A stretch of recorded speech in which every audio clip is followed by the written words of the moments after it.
ओम श्री गणेशाय नमः। ओम नमो भगवते वासुदेवाय। हरे कृष्णा कृष्ण कृष्णा हरे हरे, हरे राम राम राम हरे हरे।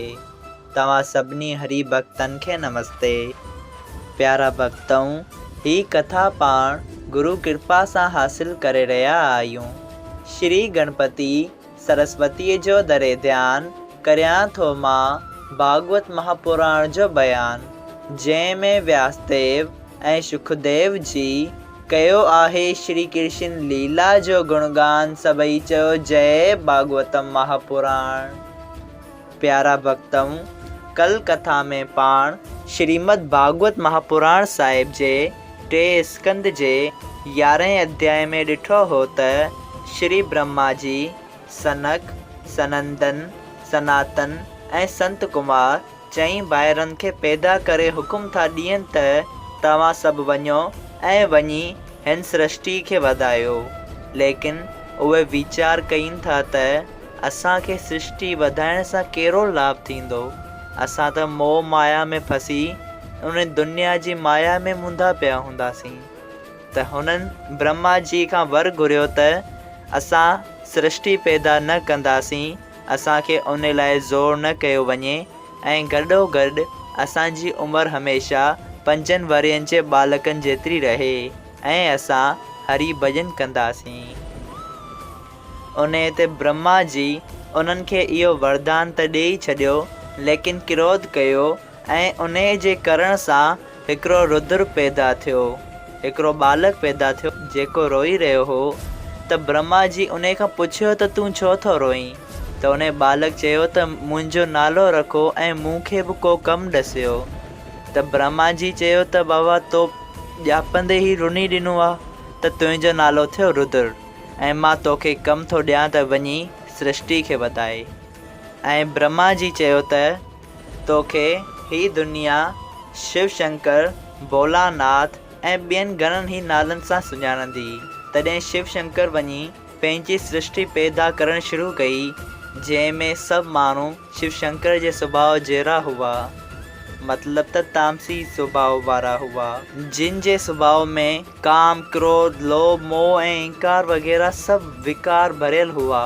त उहे जीव ब्रह्मा जी खे चङा नज़र न आया ऐं ब्रह्मा जी शिव शंकर भोलेनाथ खे चयो त तूं क्रोध मां पैदा थियो आहीं, उन करे तुंहिंजे चित्त में तमो गुण आहे ऐं जेसिताईं सतो गुण न ईंदो तेसिताईं तुंहिंजा पैदा कयल जीव अधर्मी थींदा। उन करे तूं वञी परमेश्वर जो तप कर ऐं तप करण सां तोखे परमेश्वर जो दर्शन बि मिलंदो। सभई चयो जय श्री कृष्णा। अध्याय 12, जंहिंमें पाण ॾिठो त ब्रह्मा जी स्वायंभूमन ऐं ॿियनि खे पैदा कनि था।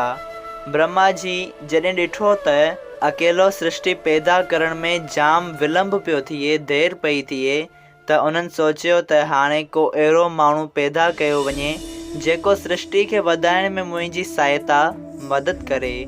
तॾहिं ब्रह्मा जी पंहिंजे साॻे अंग मां स्वायंभूमन नाले हिकिड़ो पुरुष ऐं खाॿे अंग मां शत्रुपा नाले हिकिड़ी स्त्री पैदा कई, जंहिंखे ब्रह्मा जी चयो त तव्हां वञो ऐं वञी सृष्टि खे वधायो। लेकिन स्वायंभूमन चयो त हे पिताश्री, असां सृष्टि खे त वधाए छॾींदासीं, लेकिन जेके जीव पैदा थींदा उन्हनि जे रहण वास्ते को घर त हुजणु घुरिजे।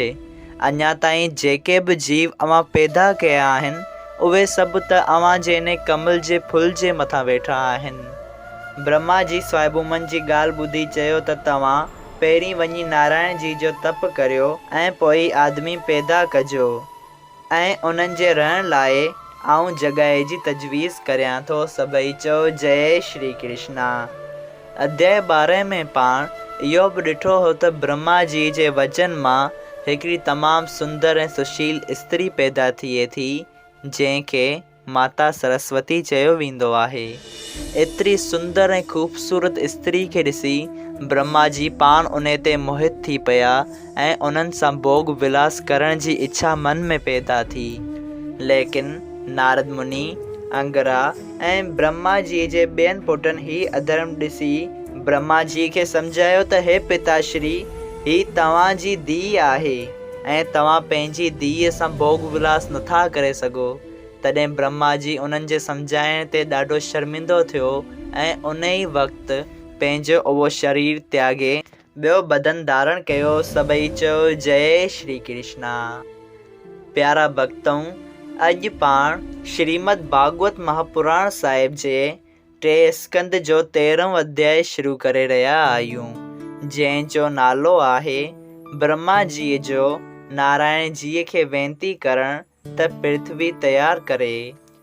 मैत्री रखेश्वर चयो त हे विदुर जी, स्वायंभूमन जी ॻाल्हि ॿुधी ब्रह्मा जी आदि पुरुष परमेश्वर जो ध्यानु करे वेनती कई त हे महाप्रभु, अव्हां जी कृपा ऐं दया खां सवाइ हिन जीव जो को बि कमु पूरो नथो थी सघे। जेतोणीकि ही जीव घणनि क़िस्मनि जी इच्छा ऐं मुरादूं कंदो आहे, पर जंहिं ते अव्हां दया कंदा आहियो सो पंहिंजो मतिलबु हासिल कंदो आहे ऐं मां अव्हां जी आज्ञा मूजिबि जीवन खे पैदा पियो करियां, पर हू सिवाय कंहिं आधार या सहारे जे पाणीअ ते कहिड़ी तरह रहंदा। जेके बि जीव मूं हेसिताईं पैदा कया आहिनि से सभु अञा गुल ते वेठा आहिनि। आईंदा जीअं हुकुम ॾियो तीअं मां करियां।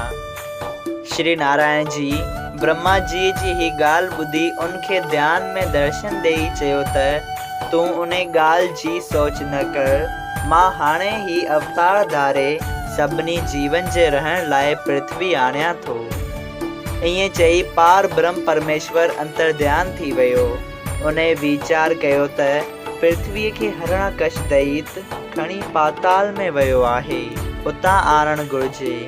तॾहिं परमेश्वर जी इच्छा सां ब्रह्मा जीअ खे छिक आई त संदसि नक जे साॼे पासे वारी नास मां हिकिड़ो वरा तमामु नंढे मच्छर जेॾो किरी पियो। जॾहिं उहो वरा 7 खन में हाथी जेॾो वधी पंहिंजे ॿोलीअ में गजण लॻो, तॾहिं ब्रह्मा जी पहिरियों ई डिॼी चयो त ही कहिड़ो जीव आहे जो अहिड़ो जल्द वधी वियो। वरी पंहिंजे ज्ञान सां ॼाताईं त मुंहिंजी वेनती करण सां वेंकटनाथ ही रूप रखी पृथ्वी आणण जी तजवीज़ करण आयो आहे। ॿिए खे कहिड़ी सुमर्थी आहे जो हिकिड़े साथ में एतिरो वधी वञे। इहा ॻाल्हि वीचारे ब्रह्मा जी वरा जीअ खे चयो त ए महाराज, तव्हां वरा रूप ईश्वर थी पंहिंजी ॻाल्हि पूरी कही।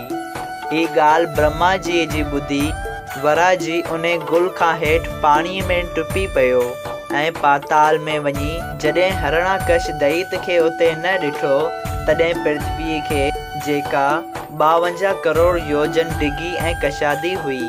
प्यारा भक्तों, हिकिड़े योजन में 13 किलोमीटर थींदा आहिनि ऐं 52 करोड़ योजन में वञी 676 किलोमीटर थींदा।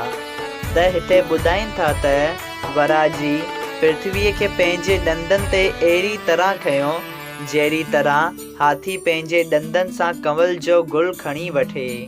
वरा जी पृथ्वी खणी पए आयो त रस्ते में हरणाकश दैत अची रहियो हो, जंहिं वरा खे धरती खणी वेंदो ॾिसी ज़बरदस्त लड़ाई कई। वरा उन सां लड़ाई करे उनखे मारे पृथ्वी पाणीअ खां मथे आंदी।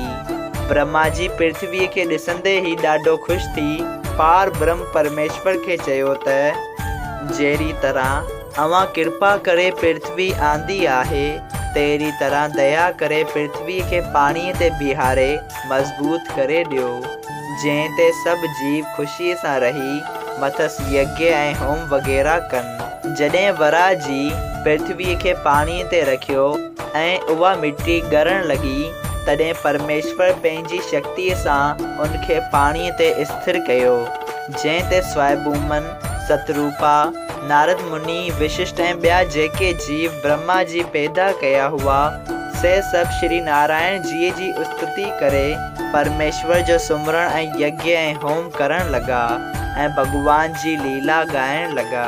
भॻवान वरा जी ज़मीन स्थापन करे अंतर्ध्यान थी विया। सभई चयो जय श्री कृष्णा। श्रीमद् भागवत महापुराण साहिब 3 स्कंद 13 अध्याय संपूर्ण थियो। अगर तव्हां सभिनी हरी भक्तन खे हिन कथा मां लाभ हासिल थियो हुजे त कृपया हिन कथा खे ॿियनि हरी भक्तनि सां शेयर कजो त उन्हनि जो बि भलो थिए ऐं तव्हांजो बि भलो थिए। सभई चओ जय सिया राम, राधे राधे।